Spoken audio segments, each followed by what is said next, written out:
గుడికి వెళ్తున్నావు అమ్మా? అవునరా. మరి వాడిపోయిన పూలేంటమ్మా?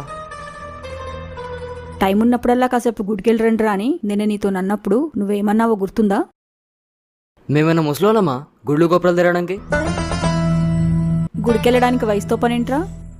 వయసు పైబడ్డ వాళ్లే గుడికెళ్ళాలా? పిల్లలు టీనేజర్స్ వెళ్ళకూడదని ఎవరు చెప్పారు? ఎవరైనా సరే గుడికెళ్ళినా కాసేపు పరమాత్మనితో మనసారా గడపొచ్చు.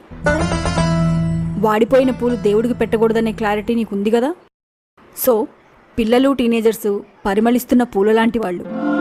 వయసు పైబడ్డ వాళ్లే గుడికెళ్ళాలనుకోవడం కంటే తాజా పూలలా ఇప్పుడే ఆ పరమాత్మని పాదాలు తాకితే వికసించిన మీ జీవితాలకి అర్థం ఉంటుంది.